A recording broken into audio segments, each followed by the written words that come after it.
USA May webinar. I'm Sandy Fowler, President of SIETAR USA, and today's speaker will be Fiona Citkin. I had the pleasure of interviewing Fiona for a member highlight column in our newsletter, the Interculturalist periodical of SIETAR USA, which, by the way, the May issue came out this morning. I hope all of you will take a look at it. I also had the pleasure of reading her book, and it is a pleasure. She writes very easily. It's a good read. I found myself bouncing all over in the book because I couldn't wait to read about certain people, so I would go ahead and then I would go back. And I love that about a book, and not too many of them work that way. I'm very much aware of the time and the thought that goes into interviews and writing them up. So I'm very impressed with the work that Fiona has done. I think today's webinar promises to be most interesting and insightful. I'm sure it's not your first webinar this week, but I'm trusting that it will be the best. I'd like to hand off now to today's facilitator for the webinar, Julie Gaspar-Bates, a member of our board of directors. Great, thank you so much, Sandy, and welcome to SIETAR members and to those of you who are joining us for the first time. Just a few words about SIETAR, the Society for Intercultural Education, Training, and Research. We are an international society that really fosters growth in the intercultural and diversity, equity, and inclusiveness fields. So I want to welcome everybody here today. And just a couple of words, we started this webinar series about 2 years ago, and we hold monthly webinars on a variety of topics. So please stay tuned, get on our mailing list.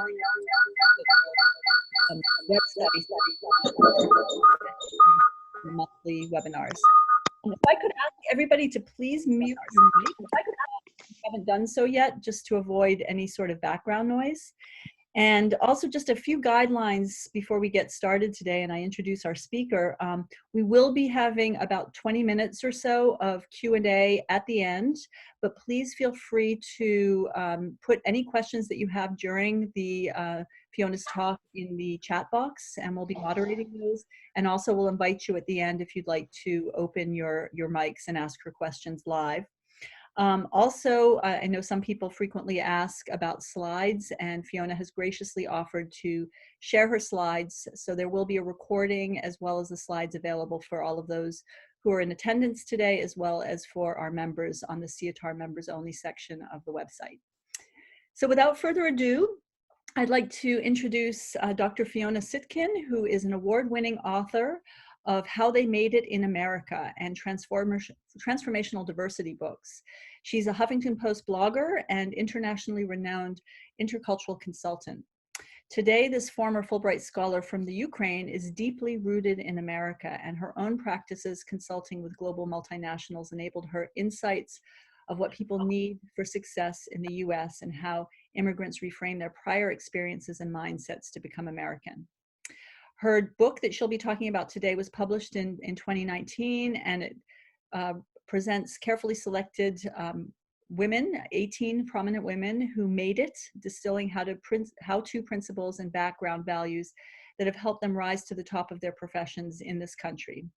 So she's also a very active member of both SIETAR USA and SIETAR Europa. So thank you so much for joining us today, Fiona, and I'm going to turn it over to you. Thank you so much for the warm introduction, Sandy and Julia. And thank you to everyone so much for joining me today. I'm speaking from a lockdown in my home in Warren, New Jersey. And I'd love to have an opportunity to be connected with you, at least virtually.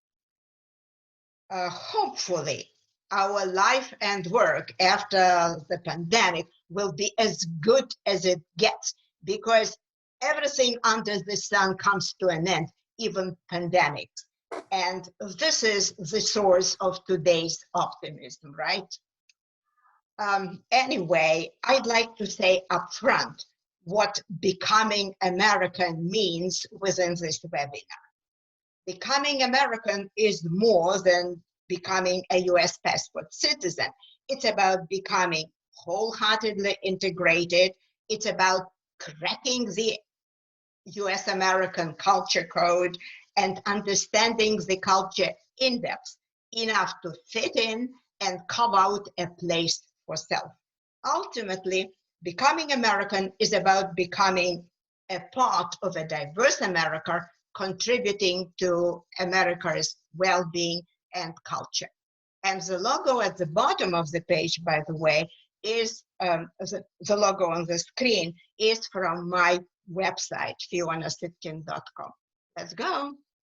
I would like to start with my favorite quote from Sir Winston Churchill. He wrote it about the war, but it is equally applicable about immigration. Success is never final. Failure is never fatal. It's courage to carry on that counts. And I will be referring to it at the end.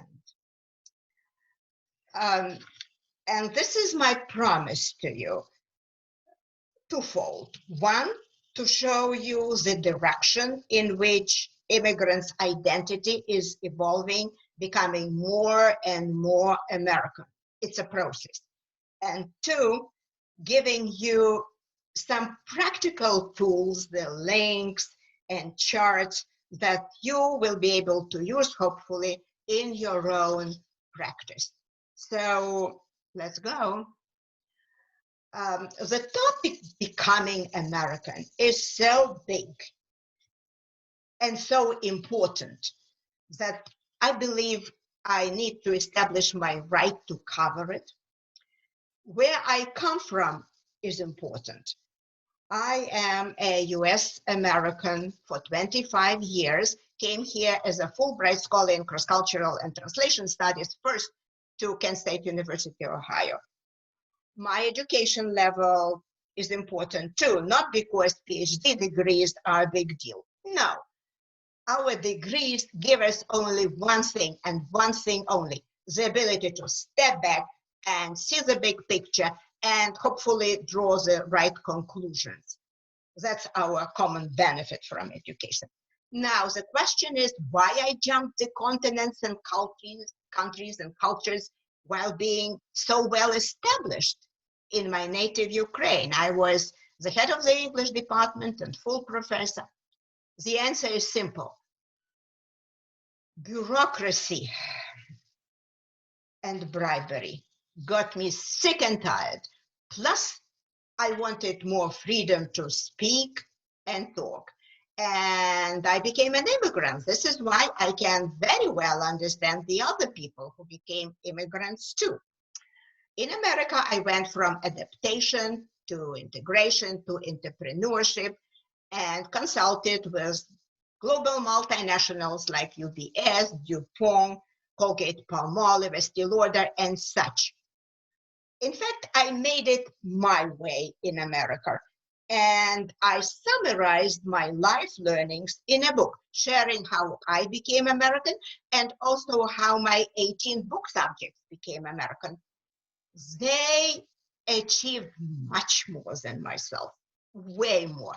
However, they trusted me enough to be their voice and share their experiences as well, share their learnings. And this is what I'm doing today. A professional educator. I did publish several books, and one of them an award-winning Transformational Diversity based on my consulting practice, totally based on my practice. It was because of my credentials and background that Arianna Huffington invited me to write for her, to blog for the Huffington Post, covering the hot topics of immigration and women. This is when I started to interview prominent immigrant women to illustrate my blogs. And this led to writing a whole new book. I interviewed over 100 immigrant women, but profiled only 18 in how they made it in America. For example, some celebrities, Ivana Trump and Isabella Allende. Every woman was no exception, had 1 or 2 or 3 interviews, filled out a 10-page questionnaire, and then proofed the write-up, wrote her remarks, and approved the final result in writing. Because without the writing, no publisher would take the book about the living women, you know. So my point is the information I present is objective, not just my fantasy. And here is the book. You can see it now. I just, you know. I love the cover. Okay, we worked a lot about it. Now, here are some pictures showing my way in America, how I became an American.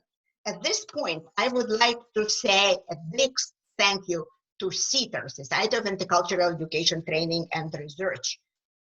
I joined SIETAR in 2004, which makes it 16 years of membership, right? So why did I join SIETAR? I came to learn about cultures from the notable professionals like in the center, Richard Lewis in Europe, George Simons in Europe and the USA, Carlos Cortes and Sandy Fowler in the US, and many others.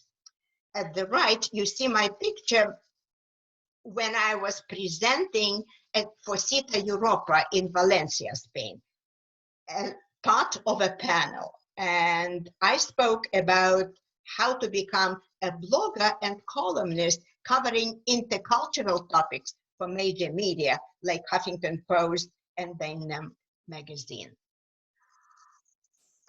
What I'm saying, talking of SIETAR, is that it is worth to learn from the best. Fortune favors the prepared mind. It's my quote of favor from Louis Pasteur. Remember, he invented pasteurization and also proved that germs really exist. So why did I join SIETAR? I love to learn from the best. My point here is that one needs to prepare to become an American. As an immigrant, I picked up the brains of the American-born people, of other immigrants, and of course of my immigrant book subject.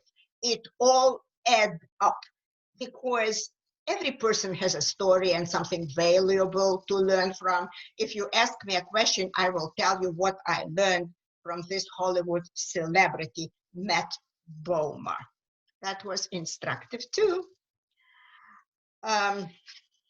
The interest shown to my first book in America, Transformational Diversity, was encouraging, with many interviews and honors to follow.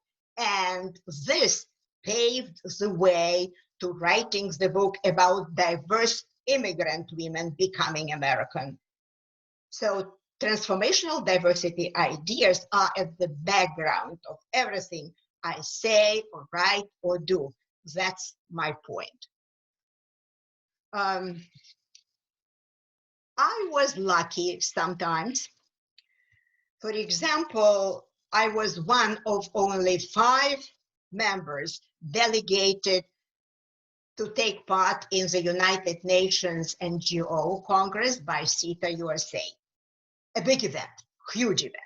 My biggest takeaway was learning from some presentations that immigrant women are underdogs in all countries worldwide, in all societies, the lowest of the low demographic, the most underappreciated and victimized and discriminated against. And I was excited because I'm an immigrant woman myself.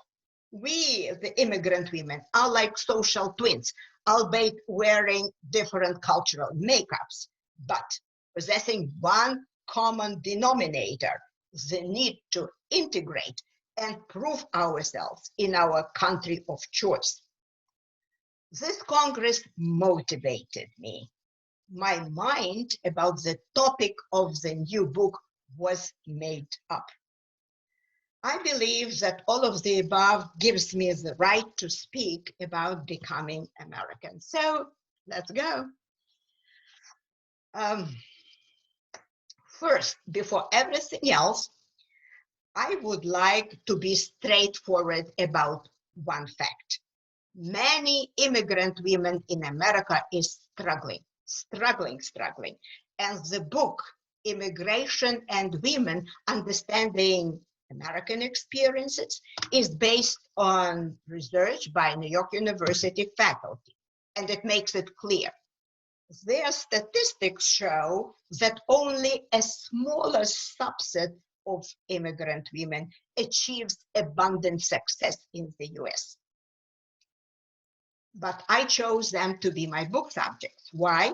Because I wanted to showcase the role models for the rest of us, the role models of success under stress, and this way uplift all migrants.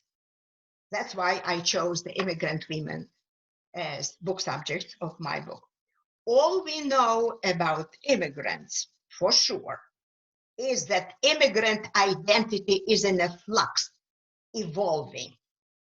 I participated in the pioneering topic conference in Milan, Italy, and wrote an article for the post-conference proceedings of SIETAR Italia in Milan, Italy in 2017. It's a unique book, and you can see the cover in the lower right corner. From now on, I'm speaking only about myself and my own research. There are, I've seen it clearly, 5 domains of developing multicultural identity. 1, cultural integration. 2, language mastery. 3, enhanced creativity. 4, sense of belonging. And 5, reinventing self. And we'll be addressing them one by one. Let's start with cultural integration as number 1. A remark to remember. Every domain of cultural identity has many subdomains or aspects. In this webinar, we have time to address only one aspect. So I want to give a bigger picture of what is happening. All right. About cultural integration, we address the topic of how national background helps. And I will give you the examples to illustrate it. On the left, you can see Josie Natori. She's a famous designer working out of New York. She is of Philippine descent. What helped her was Asian cultural aesthetics. You know, the colors, the styles, the workmanship, the embroidery, and so on and so forth. They made a difference. They made her prominent, and she became famous like in very, very short time. Also, she noticed that what helped her was feeling empowered of her Philippine matriarchal culture. The next lady, the second one on the left, is Reagan Moya Jones. She's from Australia and came to New York as an expatriate spouse with nothing to do. It was very boring. She worked for The Economist and then started her own company. What helped her? What helped her? She came up with a product which was non-existent, neither in America nor in Europe, because it was specifically Australian. Had she not been from Australia, there would be no way for her to know that this product exists. And this product was top quality muslin blankets for swaddling the babies. Her company, Aiden and Denise, named after her eldest daughters, she has 4, took the world by storm, and now even Kate Middleton is buying from Aiden and Denise for her royal babies. All right, now the next lady here, the third on the left, is Irmgard Lafrenz, former president of Global Press Connections with big success in the Silicon Valley. What helped her to integrate? Being German. She built on what she knew very well, European style PR, her know-how of European style PR that she brought from Europe. Also her work ethic of hardworking German, also her being bilingual, bicultural, and having connections. Anyway, if you have no questions so far, we can move on. All right. The second point that I want to speak about is language mastery. It is, of course, critical of becoming an American. Critical. What language mastery means is perfection, near-native perfection in written and spoken English, and also some sophistication in the areas of pronunciation and accent. Interestingly, Rosina Lippe-Green in 2011 authored a book called English with an Accent that inspired a lot of discussion about American attitude to language and about American attitudes to accent. Anyway, we can discuss it. If you have an interest, we can go in depth. And I would love to give you some examples. In my sample in the book, 18 women, 1/3 penned their own books, mostly in their second language, in English. But number one is, of course, a professional writer, Isabella Allende, a celebrity. She is the most popular writer in Spanish in the world now, and her books translated into 35 languages. Interestingly, she wrote her first book at age 40, when she was an immigrant in Venezuela. So originally from Chile, she immigrated to Venezuela after her uncle, President Salvador Allende, was assassinated, and the whole family had to emigrate. She was an immigrant in Venezuela, then married an American and moved to the United States, now lives in California. Her very first book, the very first book, could not be published anywhere. Everybody said no. In Latin America, in the United States, in Europe, nobody wanted it. The book is called The House of the Spirits. But when it was finally published in Spain, it was an overnight success. And within a year, there was a movie made after this book. And the title roles were played by Meryl Streep and Antonio Banderas. And this movie took a lot of prizes at the Cannes Film Festival. That's the story. What you can learn from Isabella Allende is reading her memoirs. She sent me only 2. She has more. The Sum of Our Days and Paula. And from those memoirs, you can learn about how Isabel Allende became an American. The second row are all non-professional writers.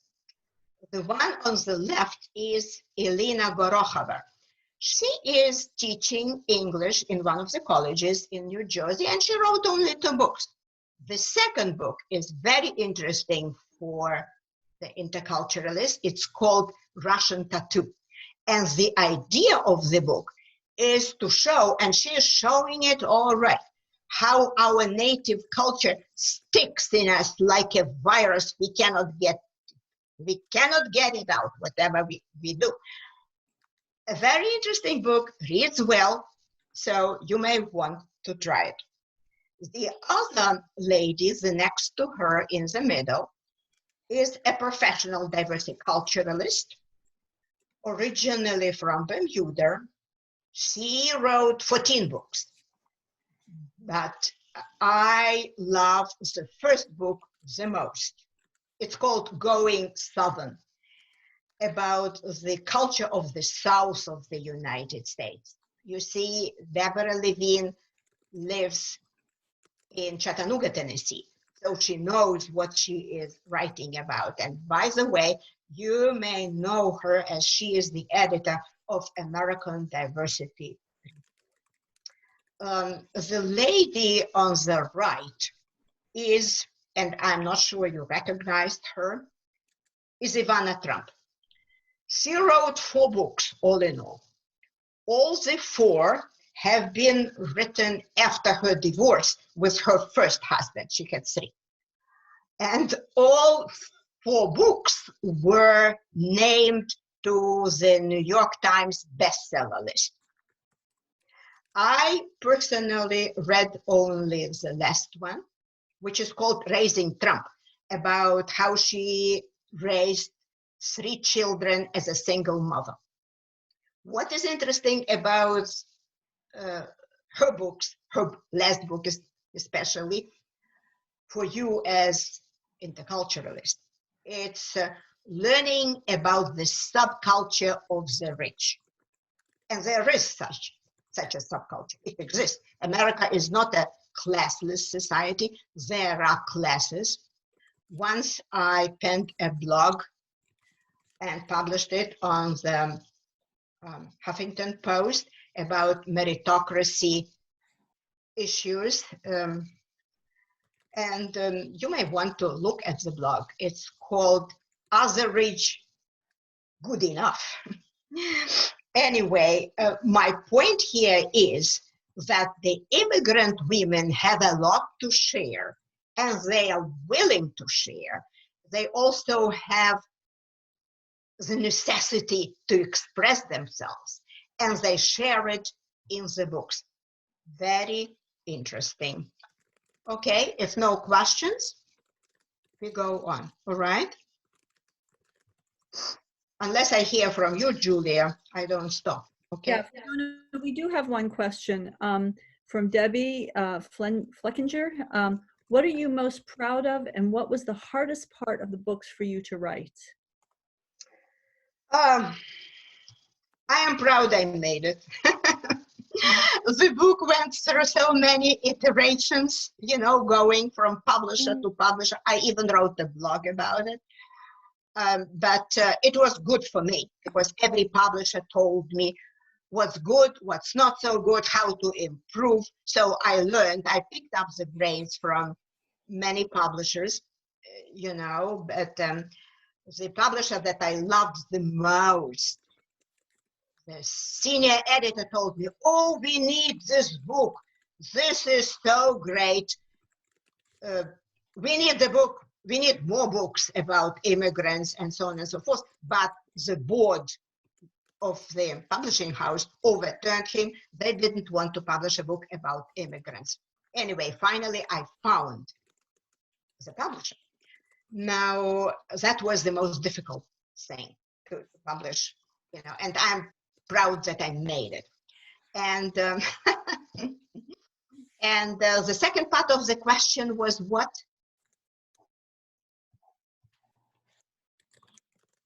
Hello, Julia. Sorry, yep, I was just unmuting myself. So the second part of the question is what is the hardest part of the books for you to write? The hardest part of the book, that's a very good question. The easiest part of the book was writing profiles, life stories of my immigrants.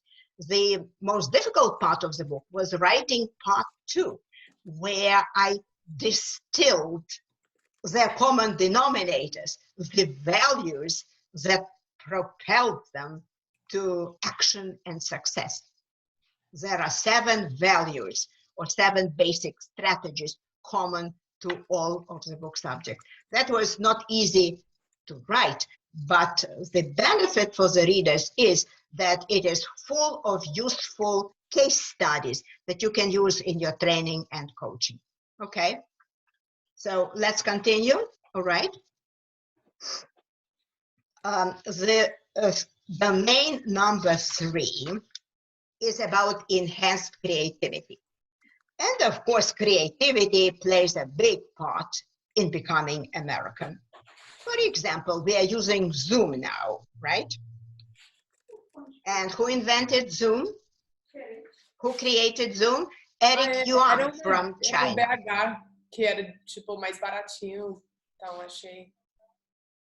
Okay. Eric Yuan was denied a visa to the United States for 8 times in a row. For the 9th time, his visa was approved. He came to the Silicon Valley, worked for some big company like Google, looked around, integrated, and created Zoom. And here we are. Okay, long story short, I wrote a business case called The Business Case for Immigrant Creativity, and you can look it up at the Huffington Post and also at my own book site under blogs. I will try to introduce this big topic in 3 points. First, solid research on creativity explains why some people are more creative than the others. It appears that they have multiple perspectives or live in 2 worlds.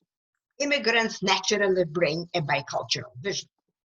Point 2 is that a psychologist, Nigel Barber, in his article, Secret of Creativity, an Oblique Perspective, noted that being an immigrant is one of the 3 most frequent cases of being different and of being creative.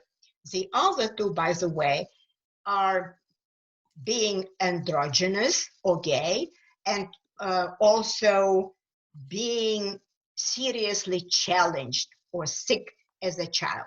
All of this enhances the creativity in people. The third point I would like to talk about is this chart. You can also find it when you access my blog on the Huffington Post. It's about different things. It's about possessing double perspective or double vision that differs from the mainstream and its outcomes. It's about having richness of associations and its outcomes and applications. It's about having different education systems, which lets people to think differently, and it also promotes one's creativity. And it's also, of course, about the facts of trials and tribulations in assimilating in a new culture, which enhances your creativity too. You need to be creative to survive and thrive.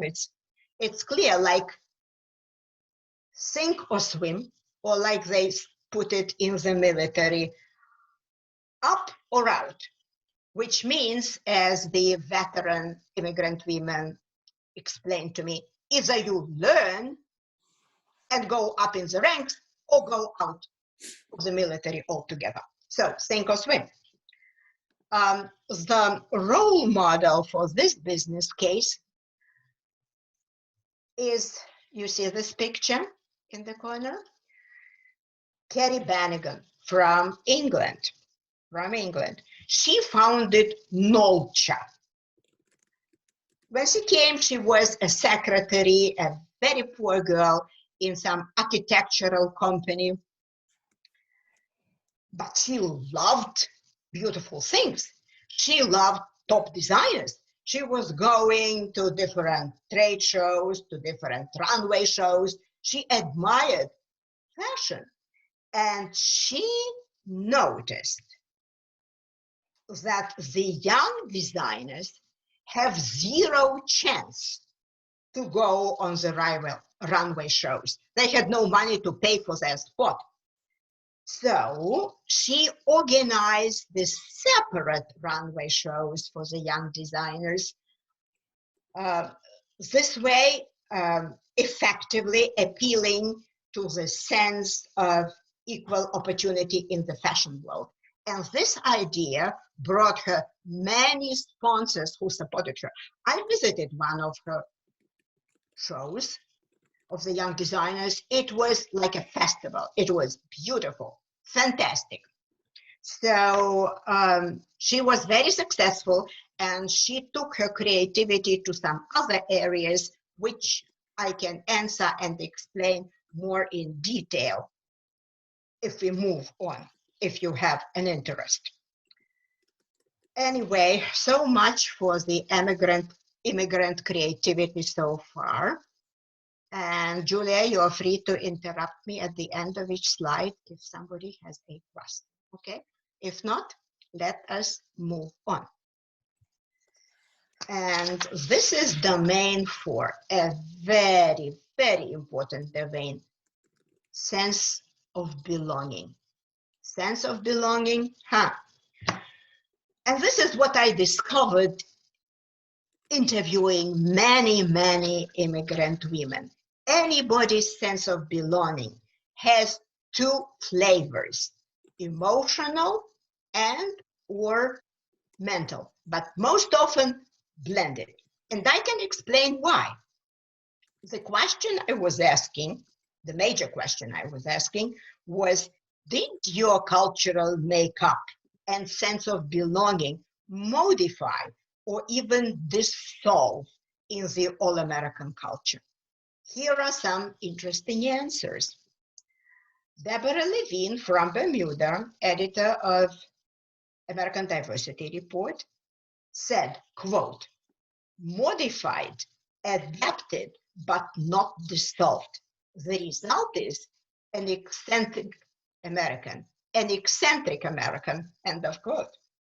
Irene Natividad from the Philippines originally, who is a CEO of Global Summit of Women, said, quote, I am totally US American in my style, in what I do, in values, in energy, and in efficiency.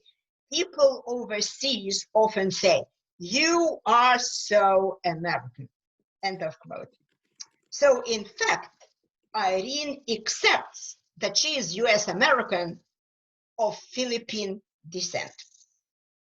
The other lady, Annie Palacios McBride from Peru, said, quote, immigrants end up being hybrids with two hearts, two lives, two languages, and two cultures. We are both. We are plus, end of quote. So what do you make of this? Is this the blended sense of belonging or what? I would love to discuss that. And the last but not the least is a lady from Egypt, Akila El Shami. And this is not her real name for a reason, not her real name. She said, I will always preserve my core identity. I am proud to be Egyptian. It's part of who I am and who I will always be. Living in the US helped me develop a strong sense of identity, not totally integrated, but a lot more and a lot more quickly when I started my job. I feel I mentally belong here in America more. So, emotionally, she is Egyptian, but mentally, she is American. It's food for thought. Let's think about it. Anyway, I do not offer final answers on this complicated issue, but I like you to be aware of it. To sum up, belonging is a process like this. Let's simplify it to 3 steps. Step 1, somebody comes from, say, India, saying, I am an Indian. Then the person lives here for a while and says, I am an Indian American. And after a long while, he or she may say, I am an American of Indian descent. Well, I believe this is a very interesting topic to discuss. And I would love to hear from you. I would love to discuss it with you either at the end of the presentation or on my YouTube channel under discussion. It's a very appropriate place for discussions on YouTube. And my YouTube channel is called Bridge Women Worldwide. You are welcome. I invite you. Okay. So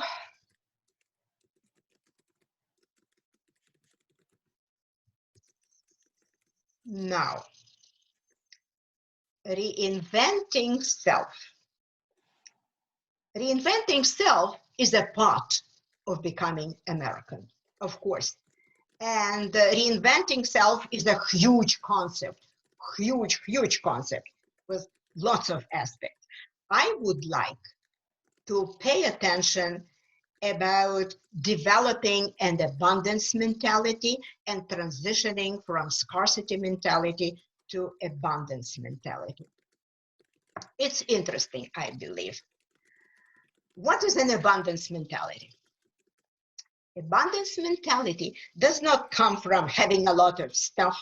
Its antonym, scarcity mentality, means thinking there is not enough pie or fruit or pizzas for all people. Many people see life as having limited supplies of stuff. So if you don't grab your pizza pie, you have none. On the other hand, abundance mentality means believing there's plenty for everyone. Just work hard and you will get your fair share. It's a building block of a win-win attitude and future success, which results in optimism about opportunities and can-do attitudes, in sharing, volunteering, and philanthropy, in inclusion of people different from self. It also results in independence and appreciating the community and integrating. A remark that I need to make here is as follows. The abundance mentality is not something we are born into. It's something we tune into. And the United States cannot be called a 100% abundance mentality culture. It is certainly a rich country with high material abundance, which makes it easier for people here to cultivate the abundance mentality under US climate. If we imagine scarcity and abundance mentality on a line, on a graph, the average US American will be closer to the abundance mentality than those who grew up among poverty and chronic lack of opportunity. Let me tell you this. I feel fortunate to have interviewed immigrant women who exceeded the average American abundance mentality. One of the role models for reinventing self in this respect is Annie Palacios McBride from Peru. Annie, I asked her two questions. And I ask anybody these two questions. What are the limitations of your cultural heritage that delayed your success in the US? And Annie said, quote, Latinos have or had a scarcity mentality. Realizing and learning to keep an abundance mentality was hard for me. A follow-up question was, Annie, what of your cultural heritage faded away in the process of integrating into the all-American culture? And Annie said, quote, the scarcity mentality, period. Well, this sounds very convincing to me. these conversations made me think of my own shift from scarcity to abundance mentality as part of my own reinventing self in America. I'm wondering what you are thinking about it.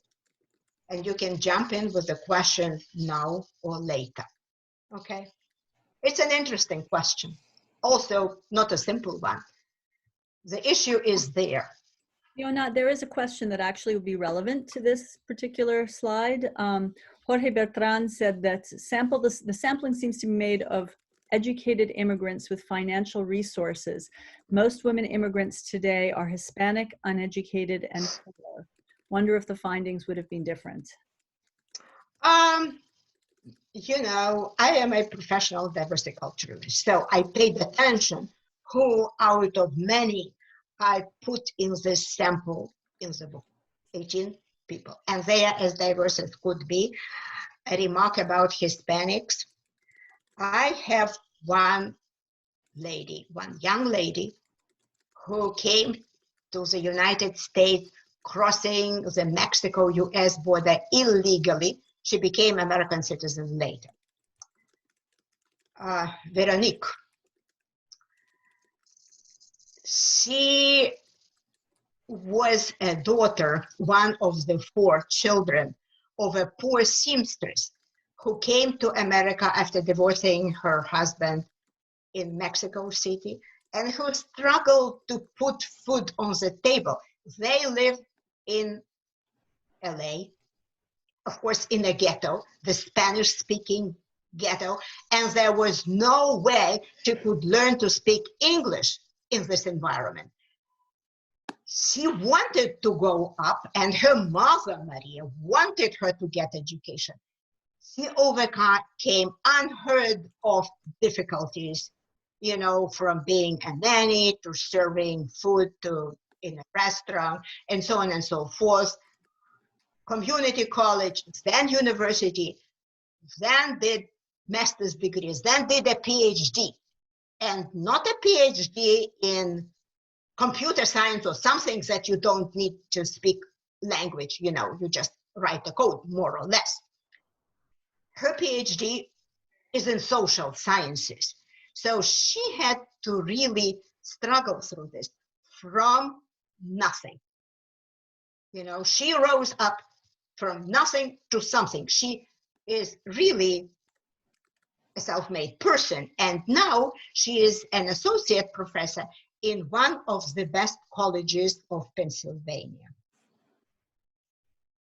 So I don't know if this answers your question. I just give you an example. And I have many other questions that are relevant to this. Now, we are still on this slide. You see Annie Palacios McBride. She struggled in the United States. They were accidental immigrants. She came to America because her husband wanted to get master's degree in Columbus, Ohio, and she still lives in Columbus, Ohio. And then after master's degree, he got a very good job, so they stayed on. They were very poor. New children were born. She has 3 children. Not enough money to put food on the table until she started working first, you know, at the counter in the grocery shop. Anyway, she became a publisher and also founded Contacto Latino, the online outlet for Latinos. It's like Huffington Post for Latinos, addressing their marketing needs specifically for Latinos. Now, her parents in Peru are quite well-to-do, and they demanded that the family comes back. She said, no, we are not coming back. So her family split with her. They didn't want to hear about her. Just imagine, she suffered because of this too, still didn't come back. She thought it would be better for children and for the whole family to stay in the United States, and they did. She was close to losing her mental balance or something. Anyway, she made it in America. And it was only after I wrote a big article about her at the Huffington Post that she heard from her mother after many years. And her mother found a way to write a comment on the Huffington Post on the comment.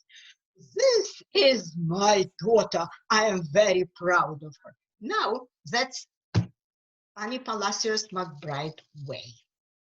I don't know if this all answers your question, but thank you for asking this. Shall we move on? Or what? You tell me. Yeah, Okay. go ahead. You can ask other questions at the end. Okay. All right. Thank you. This is actually our last slide, but it is very, very important as well. We are going to wrap up at the end of this slide. In closing, I would like to remind you of the quote I used at the beginning from Winston Churchill. Success is never final. Failure is never fatal. It's courage to carry on that counts. And I would love to illustrate it while discussing what does it take to become an American. No, Sati, is his first name? Okay. Anyway, what does it take to become American? And remember, we are talking of becoming not just a US passport American, but one true in spirit and in deed American. Yes, as we spoke, one needs to pay attention to 5 key domains of immigrants' identities that are evolving along different dimensions, making a progress and becoming more and more American, just inching towards becoming American, because there's no other way. We are inching towards becoming American slowly, but steadily. And this is the big takeaway that I suggest to all of you. But is it all? No, this is not all. To become an American, you need to be a get-up fighter. You know, like in boxing. They knock you down, you get up. They knock you down, you get up. They knock you down, you get up, as long as necessary. And this is where Winston Churchill's quote comes, you know, to be remembered. Failure is never fatal. Now, here's one example I would like to give you too. The number one example I would love to give you is the case of Wei Li-dai of China, a high-tech leader, former CEO of Marvel. Well, Wei Li-dai came to the United States at 11, graduated from University of California at Berkeley, co-founded Marvel, the second biggest in the world semiconductor company with 7,000 employees worldwide and annual revenues in excess of $4 billion. Within 10 years of their start, every founder, there were 3, was named to the Forbes list of 400 richest Americans. It's something. So Wiley was a president, she was flying high, she promoted women, she was a big philanthropist, she thought big of herself with a good reason, right? However, one day, as a result of corporate scandal, the corporate board fired her from her positions of president and CEO of Marvel, just kicked her out together with her husband and several associates. She was devastated. I spoke with her. She was as devastated as could be. However, within 1 year, she started a new company, not in the Silicon Valley, in somewhere else, okay? And in the other business, in the real estate business, well, let's say in Las Vegas, to be exact. So for her, success was not final, but failure was not fatal. It was her courage and get up fighter ability that counts. Another example, a similar story, is of Reagan Moyer Jones, who, as I said, transitioned in America from bored with nothing expatriate spouse to the economist employee in New York City, and then to the baby industry entrepreneur as founder and CEO of Aiden and Deniers, a global company. She could not quit her job in The Economist for 3 years because she had no money to really do her company properly. So she worked nights developing her company. It's asking one of the previous questions. She didn't have money. She borrowed from friends, family. It was not enough. So for 3 years, she was working day and night juggling, and she had 4 young daughters. Anyway, it was the grit that kept her going. But she made it. It became a global brand, recognized worldwide. The company Aiden and Deniers went public, and Reagan made a lot of money. Very good, right? However, being a CEO and founder of the company, she thought that she could insist on the strategy and vision for the company's development. But the board disagreed with her. So what they did was kick her out, just let her go, fire her from her own company. She was devastated. But within a year, she started a new company. Remember, she's from Australia.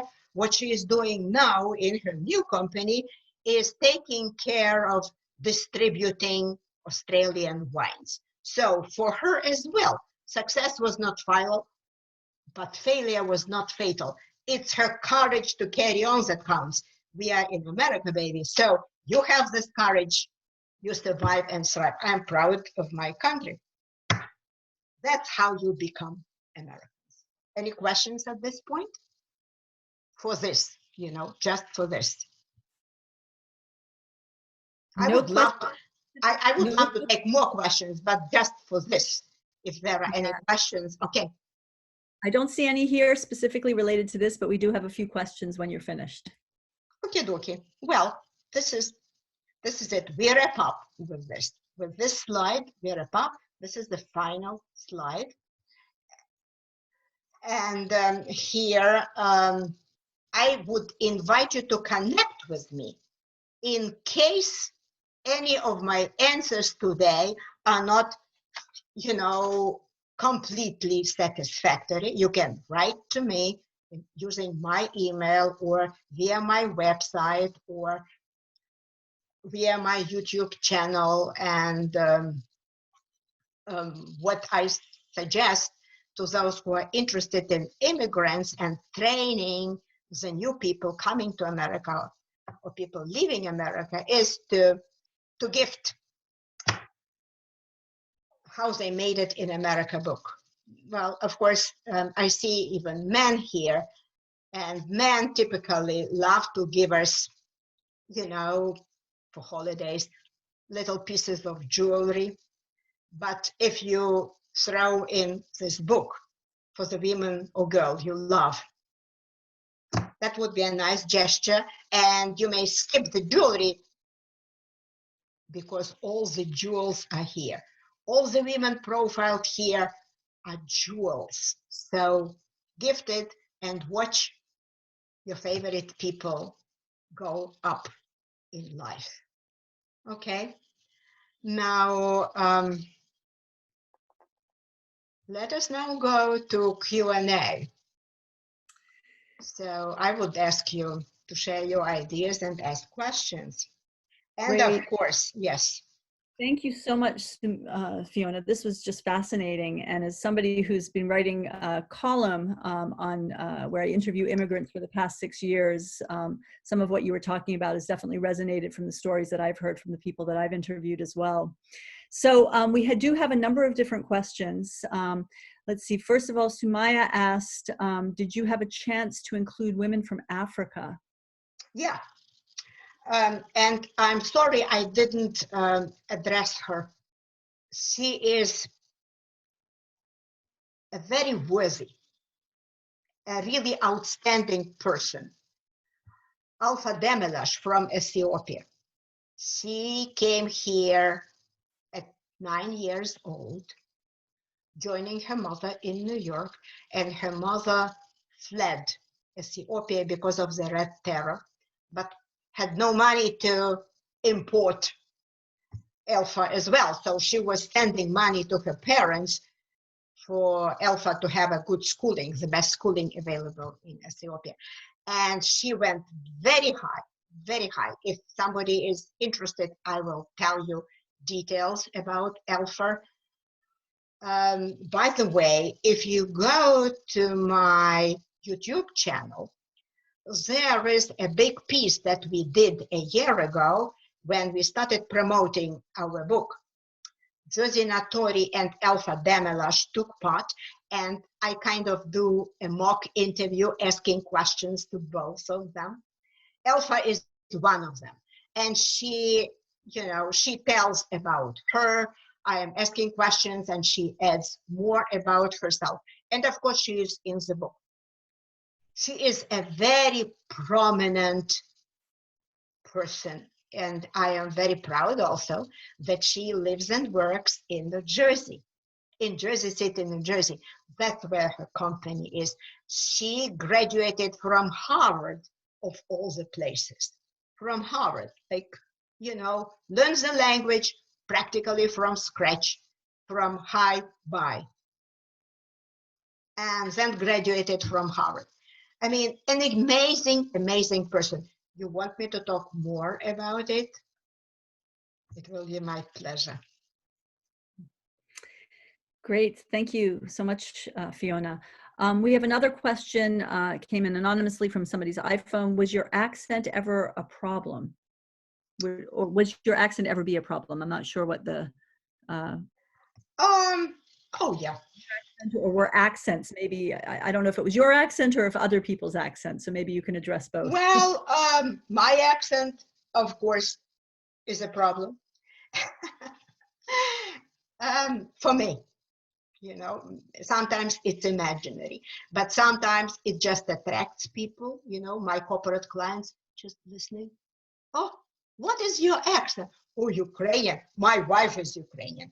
Then, of course, it's for the better. But I always say where my accent comes from. Well, I mentioned that Rosina Lipegrin wrote a famous book, English with an Accent. And she said there that, and she showed there, that accents support social structures with unequal powers where employers discriminate against employees with an accent. Let me tell you from my experience, because you asked, a language culture ceiling does exist, invisible but palpable. For instance, it's extremely rare for a foreign-born American with an accent, except British. British is good, to host a talk show on major TV network. I know only one such a host, Arnold Schwarzenegger. He speaks with an accent, but somehow American public got used to it. Anyway, it's unfortunate that there are no anchors with an accent, because that would appeal to over 60 million Americans who speak language other than English at their homes. Did I answer your question? So the answer is yes and no. It's You know, sometimes it's no problem, but for certain things and for certain professions, it is an issue. Yeah, great. I tell you as it is. Thank you, Fiona. So we have a couple of comments as well that I'll just share if you want to address them, and then there's a few more questions as well. Yvonne Wolf has asked or said that generosity and charity is something American culture teaches at a young age. Other cultures may not necessarily put this on the top of their list to teach little toddlers. I'm impressed by this when I raise my kids here. Yes, this is true. Many of my women interviewees pointed out that the fact that they loved about America, among other things, but some put it as number one, is American generosity, American charity, American philanthropism. There are many philanthropists in America, and this is really very specific for the American culture. The other cultures do not cultivate this generosity, this giving feature, because in many cultures, like in many European cultures, it's the government that takes care of, you know, different charities and stuff. Like in Britain, even the royal family gives more luster for different charities, you know, so the government and very prominent people take care of it, but not on a regular people level. In America, everybody participates in philanthropism, in charity, in giving, and I'm very proud of this feature as well. Many of my immigrant women say that this is what they love in America. This is something that does not exist in their native countries. Yeah, I would agree with that. My immigrant mother said exactly the same thing, and that was the thing that she appreciated the most about America as well. So we have a question from Julia. How did you yourself move from scarcity to abundance mentally? And it is definitely not an easy process, and many people are not able to overcome this mentality, especially when people live in poverty and struggle and are surrounded by people who constantly struggle. Yes, I cannot say that I was from a very poor family in Ukraine. My both parents were professionals, so by Ukrainian standards, we were not poor, we were not struggling. However, living in this environment influences you. It's a feature of the culture scarcity mentality. For example, just a tiny example, but it may be good for understanding the bigger picture. When we came here to America, I very quickly noticed that people are donating things, you know, to charities. And I used to pack stuff to put it out, you know, for the charity trucks to pick it up. My mother could never accept it. Who are you giving this to? To the poor people, those who need it. We are poor ourselves. She used to think of us as poor, as needy, that we do not have to give. Why are you giving that away? Why do you give so much away? You know, for me, it was like, you know, one step at a time, overcoming it. Like Annie Palacios McBride said, when you come from a poorer country, it's more or less in your genes, in your culture, which is like a virus sticking with you. And, you know, we would be happy to have a vaccine, but no, there is none to eradicate this scarcity mentality, only with your own efforts, slowly but steadily. Like Annie, I struggled with that, and I inched towards becoming a more generous American. And probably I moved in the direction from scarcity to abundance mentality. It's, you know, but working with the clients and coaching the clients, we may want to draw attention to this. You know what I mean? And discuss it. Great, thank you, Fiona, for that. We have a comment from Patricia Hernandez. U.S. is still the land of opportunity. Yes, it is harder for those immigrants to make it, but most likely they have a lot more opportunities in the U.S. than in their own countries. And I might add to her comment, you know, have you seen a shift also in immigration, you know, and in opportunities over the years, depending on when one immigrated to the US, you know, from people previously, say in the past 50 years to today? Right. When I came to America in 1994, it was a very different country. It was a Clinton administration America. Very different from what we have now, right?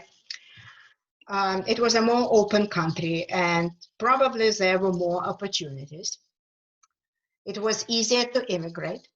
There were more migrants. There were more refugees as well. And maybe more opportunities. I think America still has plenty of opportunities, plenty of opportunities, like Eric Yuan, like maybe 12 years ago that he invented Zoom. You know, he had an opportunity. He saw what's needed. He looked into what people need. So you just need to look at it as a creative immigrant and see your chance and see a niche for yourself and provide something that other people do not have or have no idea about, but they may like it. You feel that they need it, they may like it very quickly or slowly anyway. So it's a question of seeing your opportunity, being more inventive about your opportunities. However, now we live in a different America, and it is for this reason that my lady from Egypt withdrew her story from the book. She was afraid that she would be, you know, discriminated against. She wanted to stay here. She didn't want to be kicked out. And she didn't want to be in the book. She didn't want anyone to know that she exists. She has a very, very good position in high-tech industry, very clever indeed.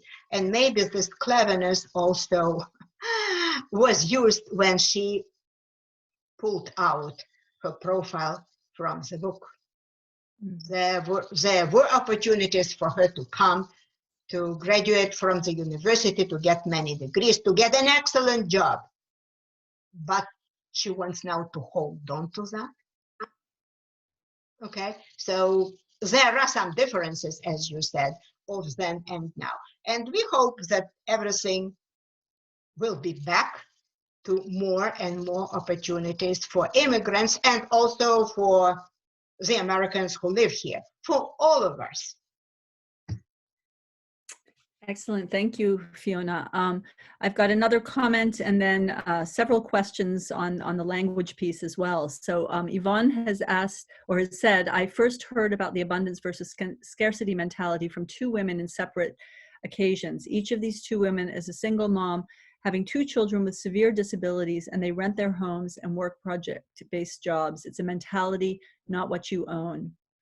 And then her question coming from that is, a comment from my mother years ago. She said that some accents are preferred to others. When Europeans speak English with an accent, it is considered more attractive than a Chinese or Japanese accented English. Do you feel that European immigrants have an advantage there? It depends. My accent is technically European, as I'm from Ukraine. They sometimes ask me, are you from Italy? No.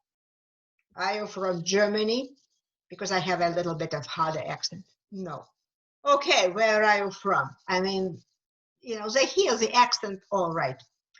The best accent for Americans against which nobody discriminates is the British accent. And there are many talk show anchors on TV who came from Britain. They speak with the British accent. The Americans just love the British accent. I don't know why. Well, you can say why, but I don't want to go into it. Yeah. So accent is accent. I mean, we accept it. I feel it from other people because originally I was educated as a linguist. Mm. My PhDs are in linguistics, in translation studies, to be exact. So I was trained to hear the accent, and part of my background was the University of Edinburgh in Scotland, where they really trained me in the British accent, and I acquired it. I had the British accent, the so-called RP accent. However, when I came to the United States, for some reason, I reverted to my original accent. Think whatever you want. That's, no linguist could explain that for me. You know, I reverted to my East European accent. Thank you. And I will agree with what you said. My mother was from Britain, and people used to like to come over when I was a kid and just to listen to her speak. So I myself love to listen to the British accent. By the way, the Australians also speak with a similar accent. I can hear the difference, but it is very similar to the British accent. That's the first thing I told to Reagan Moya Jones when we met for the first time in a cafe for lunch in New York. She started speaking and said, I know you are from Australia, but your accent is very close to British. She said, yeah, they trained me well in school. She was, you know, like very brilliant woman, just walked in, tall, slender, big blue eyes, just a perfect lady. And she was already a CEO of Aiden and Danais, and British accent. I just loved her instantly. It was love at first sight. Yeah. Not because of accent, just the whole personality. Thank you. And Claire Franca says, as a European immigrant, I've personally noticed that my Dutch French accent is more accepted than my husband's African accent. So that sort of reinforces what we're saying. We have Jiahue who said, how, and I hope I'm pronouncing your name correctly, how do you deal with the situation when native English speakers look down on you or devalue you because of your accent? That's an important question. You know, we need to correct it. You need to correct it. I know several immigrants, also in my book, from China, who speak almost without an accent. But then they came here young. For example, Ying Maguire in my book. She came after she graduated from the university in China. Then she dropped everything, moved to the United States, and started her college from scratch, did her master's degree, married an American. That's very helping. So you know, when your husband speaks to you every day, it somehow fits with you better. Okay, I am now listening to my daughter. She is married to American. Almost practically no accent. A friend of hers, who I also knew back in Uzhgorod, Ukraine, also married an American. I practically do not detect any accent. Does it answer your question about the Asian accent? Yeah. So we probably have time for a couple more questions. Angie Lorena has asked, how does cultural integration manifest in your daily life? And also, the slides will be shared, as I mentioned in the beginning. Right. So Fiona has been gracious enough to share them. So I guess if you could just address, how does cultural integration manifest in your daily life? You know, I love to be accepted in my community. I live in Warren, New Jersey, and this is well-to-do little city in New Jersey, 1 hour from New York. It's not that we are a rich neighborhood. Everybody is like, what is it? Middle-class Americans. And I love to be accepted. We have parties, we have gatherings. At some point, we were going, my husband wanted to move somewhere to other places. We even put our house on the market, but then he thought back. We took our house off the market. Imagine what? My neighbors threw me a party. Welcome back, Fiona.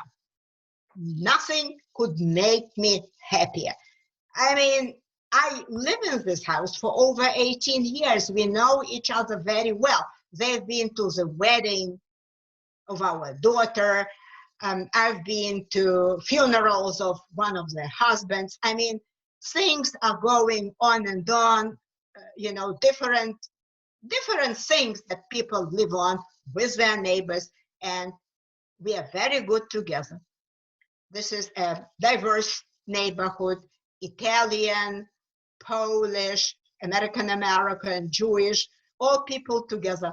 We love being together. Asians also, the new ones. And I love being a part of the community. I mean, in this way, I feel I am very well integrated. I am one of many, one of them. We are helping each other. We are going on vacations. I give the keys. Please, Eileen, water my flowers, and so on and so forth. They are all looking after the house just in case. You know, things what neighbors are doing to each other. This is another aspect of integration and of becoming American. You know, not a major one. I try to point out only the major aspects of integration here.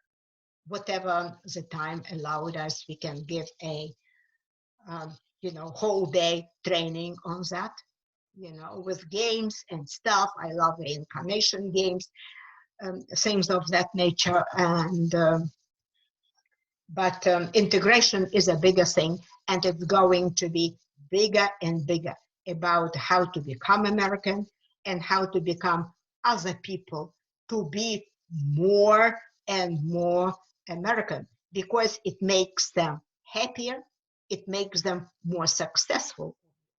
You know what I mean? And I would like at this time, if I can, Julia, Please. to invite all of you to something that I start next week. I will have a talk show. The site is called The Bridge, Women Worldwide. It will be a talk show series where I will be interviewing some prominent women. And you can write to me and give me the suggestions. Maybe you, maybe somebody you know. And let me show you the first slide of the very first talk show. This is it.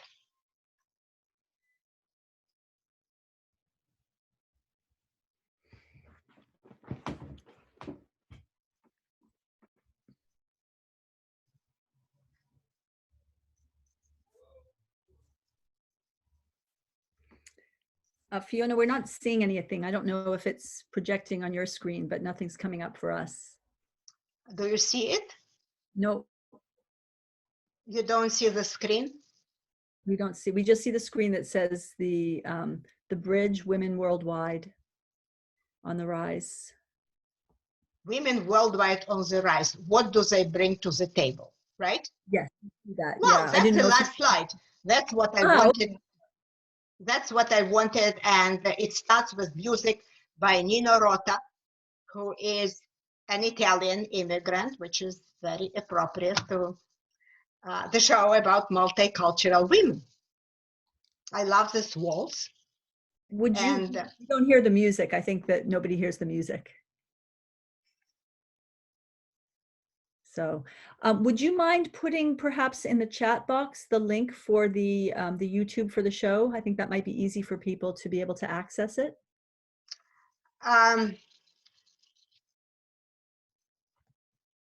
This is the most I can give you for now. That's the address of the YouTube channel.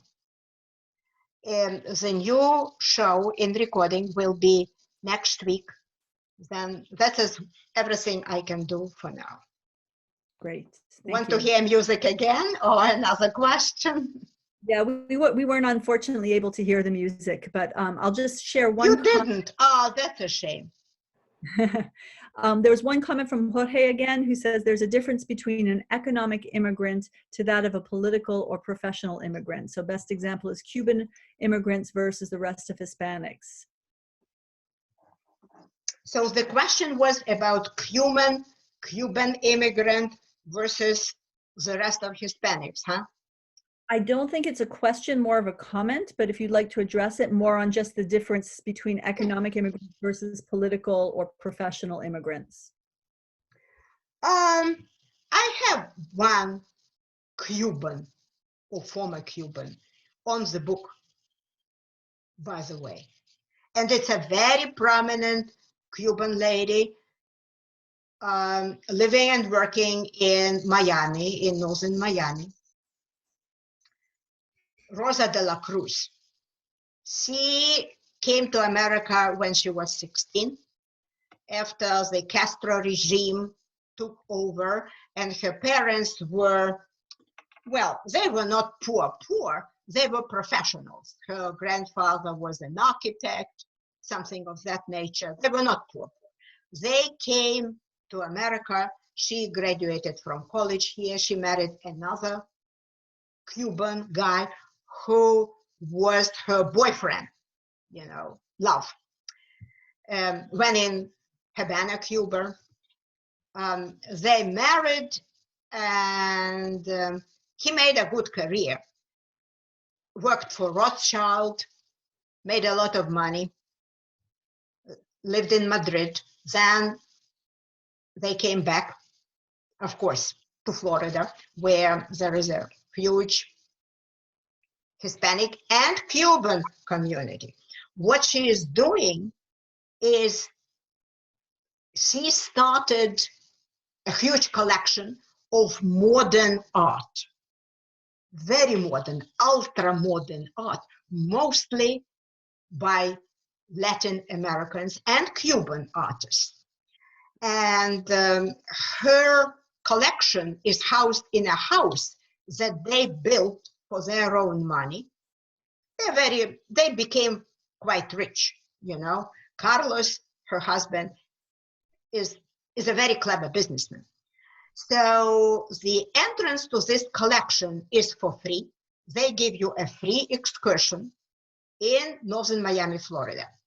And they also give a lot of money for school children to educate them in art, and also once a year to take these selected school children, very gifted school children from Miami High School, to travel throughout Europe, visit different museums, and then come to New York and see the New York museums. I mean, the art education is her thing. So she is far from being poor. And she was of limited means when they moved to America. She said, we were quite poor. I could never even ask my father to give me money to go to a salon to have a haircut. That was her measure of being poor, you know, but not really, you know, begging in the streets. No.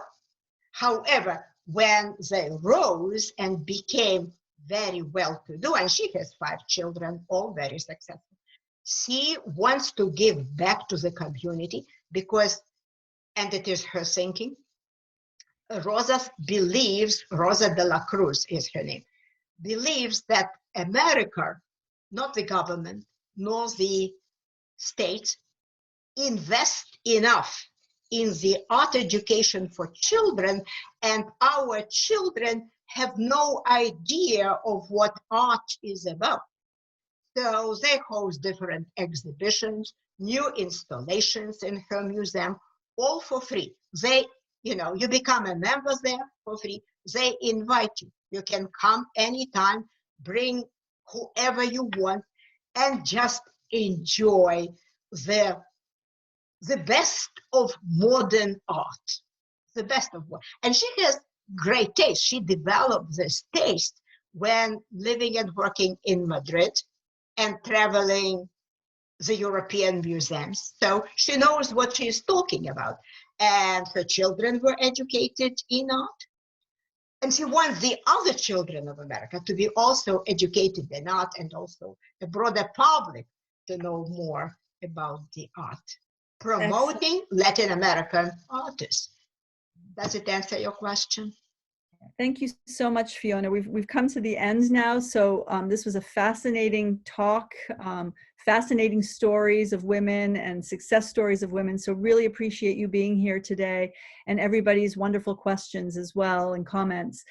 Just a quick update. Our next webinar will take place on June 18th. It's also not to be missed. It's with another author, Michelle Gelfand, who has written a book called Rule Makers, Rule Breakers, which is also excellent, looks at the dimension of tight and loose cultures. And I think that that's not one that you're going to want to miss. So also please mark your calendars for that. Thank you so much, Fiona. Thank you, Sandy, and the rest of the SIETAR USA Board of Directors, and Karen for helping us behind the scenes with the Zoom and all of that. And look forward to seeing you all next month. Take care. And I thank you so much for attention, to you, Julia, and to all the participants. Thank you so much for your attention. And write to me. I promise, I guarantee I will answer. And finally, I salute you.